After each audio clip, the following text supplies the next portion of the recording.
also like to do like a little Q&A with all of you guys. So we got a lot of questions from you guys. So firstly, I'd like to say, if you haven't watched the previous video, I went over all my mods that I've done to my Camry. Anything from rims, wheels, down to the intake. So definitely go check that out before you watch this video. I asked you guys at the end of the video to ask some questions about my life, Camry, anything you wanted to. So hopefully in this video, I can go over everything and you guys will get your questions answered. So I guess we'll just start with the first comment over here. So please revive me bro, asks, where did you get that front strut bar, man? So I got my front strut bar from, I think, yeah, eBay. I get everything from eBay. The majority of my parts that I get are from eBay. I do try to look for reputable brands before I purchase things on eBay. So yeah, a little bit on that front strut bar. It's actually a front strut bar that fits the Gen 5 Camry, so you can use the Gen 5 Camry's strut bars to fit on a Gen 4 Camry.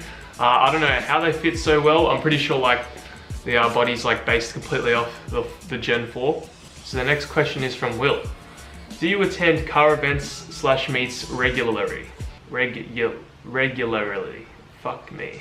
So I don't really go to many car events. I do really want to go to a lot more than I do. I've only been to one proper one, which was like supposedly one of the biggest ones in Melbourne.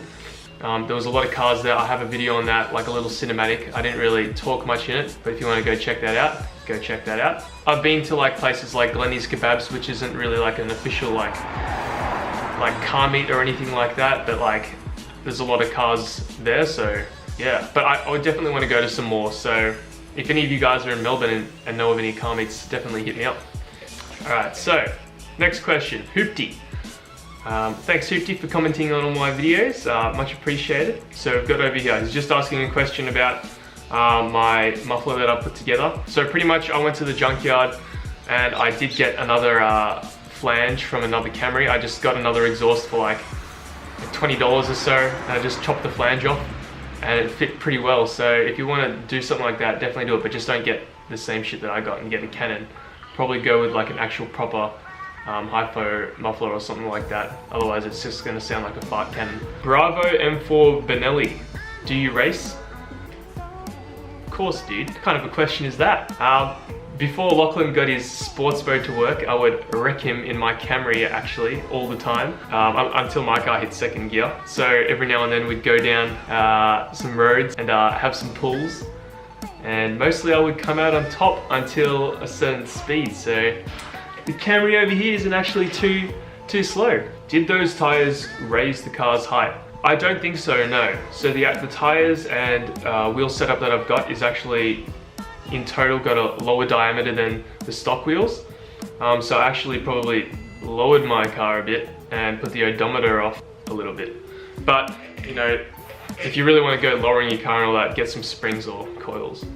Seymour 16. Did you pick the white Camry personally? No. So I actually got this car given to me by my parents. I'm a very lucky guy for that happening to me. You know, the car had done like 300,000 kilometers and there's no way they're gonna be selling that for much at all, so they just, you know, gave it to me. So I have to pay for like radio insurance and all, but pretty much got a free car. And the color white is a pretty good color, so.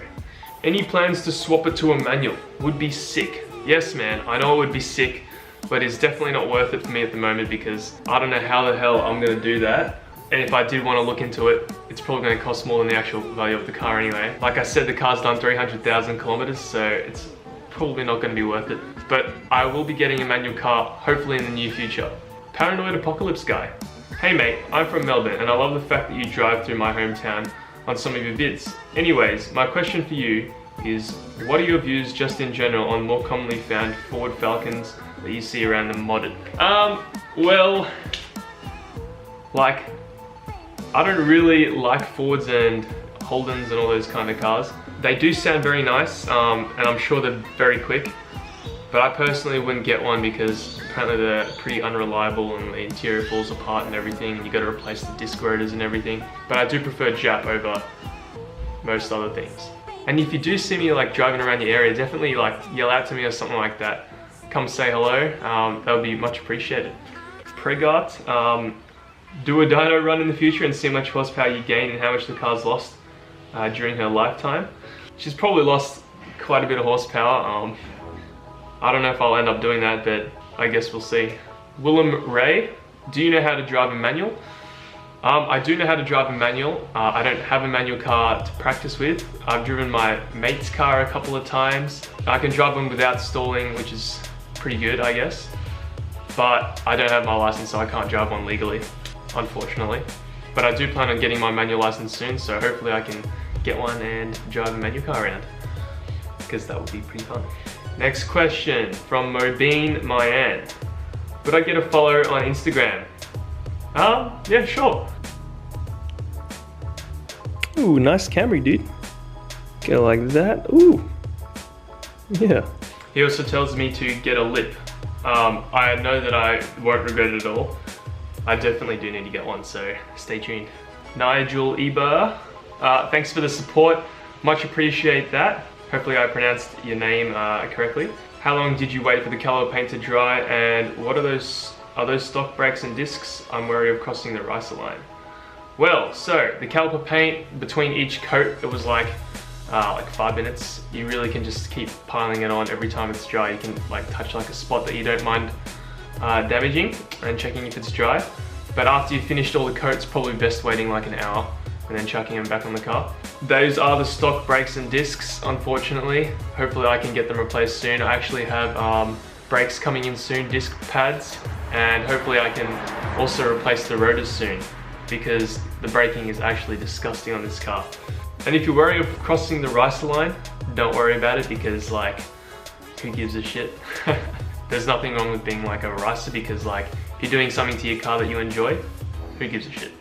And the next question is from Dominic. Are pod filters illegal? I'm not actually 100% sure, so don't take my advice, but I think that you have to have like something covering the filter if you're going to use a pod filter. On your Ps, I'm pretty sure it's illegal, so yeah, that's all the questions. I hope you guys enjoyed that. That's like a little bit of the stuff that you wanted to know, I guess. Definitely keep asking questions. I will respond to most comments and look at all of them. I'd like to say thank you for the guys that have been constantly commenting on my videos, like Big Keg, JRs, Hoopty, and some other people, just to name a few. Yeah, so definitely more videos to come. I'm also going to ask you this one question back to you guys. What car should I get next? What car are you guys interested in looking at and seeing me modify and turning into a project car? Because I'm looking to get a manual car. My automatic transmission isn't really that exciting for me anymore. And yeah, not saying I don't like my Camry, but I could do with a bit of a change, because I've seen people driving stick and it's fun as, like, you got so much more control, so why would you not want to give that a go? So if you guys like this kind of video, give it a thumbs up. If you don't like it, obviously give it a thumbs down and let me know why. I guess that's pretty much it. Stay tuned, more stuff to come. I'll see you guys in the next one.